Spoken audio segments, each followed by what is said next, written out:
Namaskar.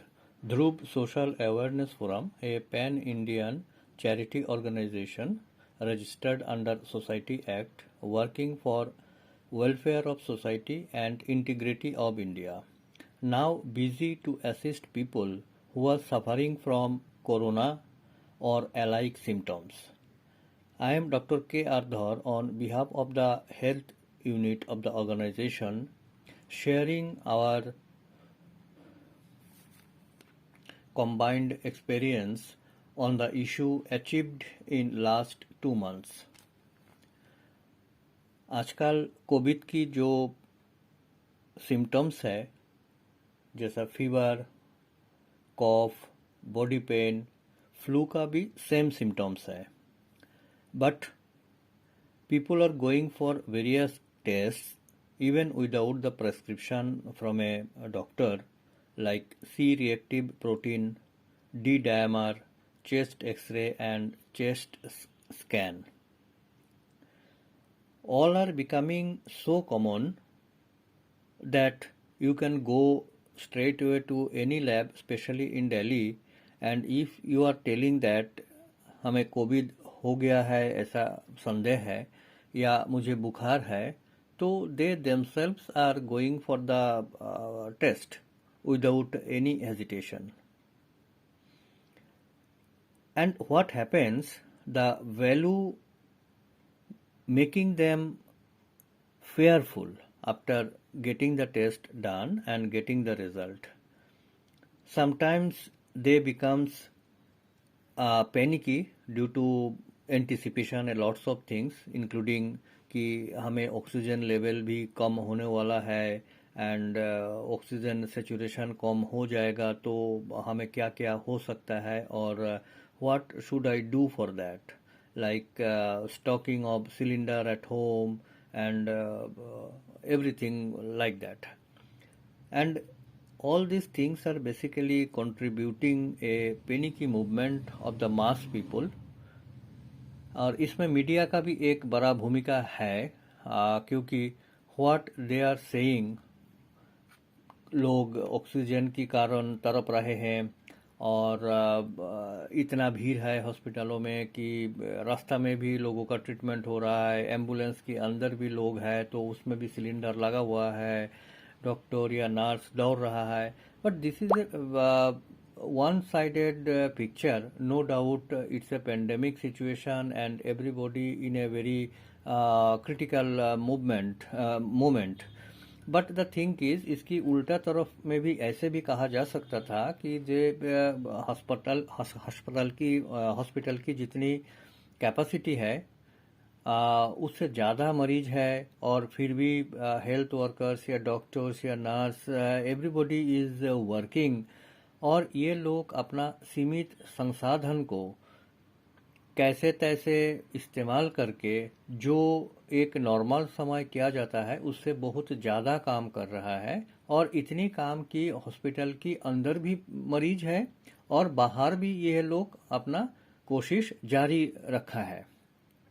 However, another thing you can see that till time ना कोई hospital बंद हुआ ना किसी डॉक्टर ने कहा कि हम किसी मरीजों को ट्रीटमेंट नहीं करेंगे तो so no doctor have been declined till now that they will not serve anyone.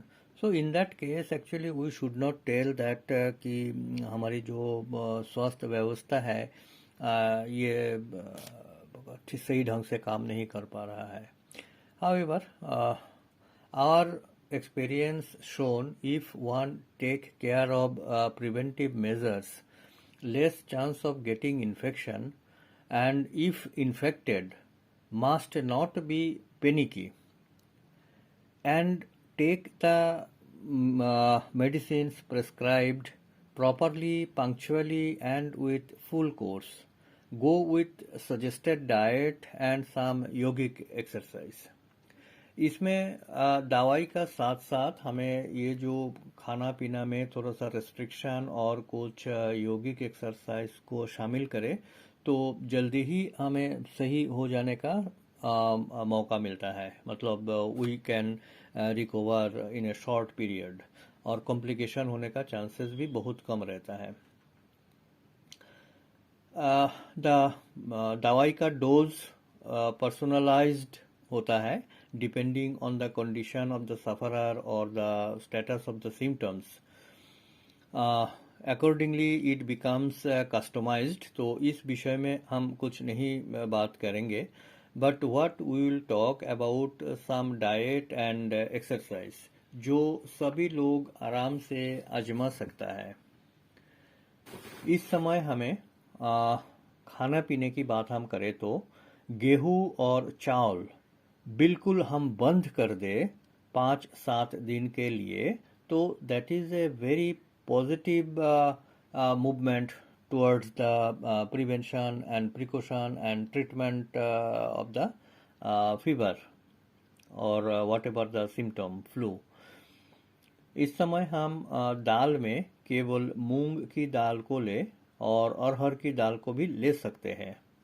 Juice हम ना पिए, बाजार का जूस की तो कोई कारण ही नहीं है पीने का, और घर में भी हम जूस ना पी करके सेहगा फल को खाए, जैसा आम, अनार, आपेल, किन्नू एक्सेट्रा।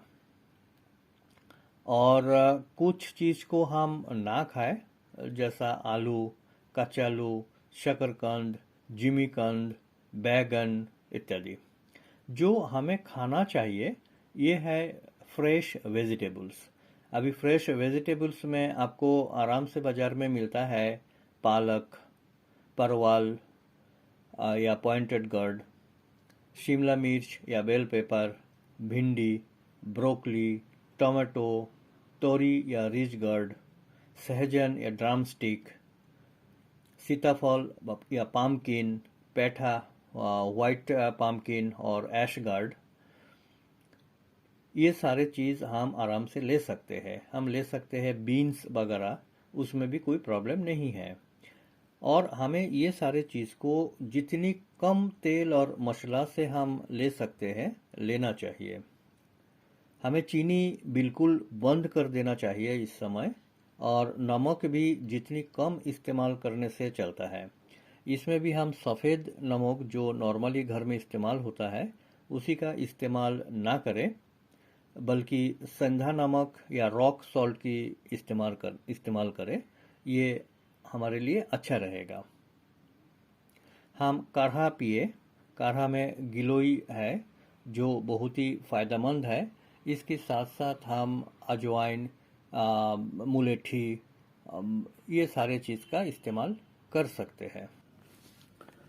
और एक काम हम ये कर सकते हैं, जैसा सरसों का तेल या मस्टर्ड ऑयल है, उसका एक एक ड्रॉप हम ले करके फॉर ईच नॉस्ट्रेल, और इसको हम पूल करें, अंदर की तरफ उसको खींचे, गले तक चले जाए, ऐसा हम कोशिश करें। This is very good and very positive for all these things. इसको हम दिन में 2 बार कर सकते हैं, एक बार सुबह और एक बार शाम को। कुछ श्वसन व्यायाम है, ब्रीदिंग एक्सरसाइज, जिसमें अनुलोम विलोम है, भ्रामरी है, उद्गीत है।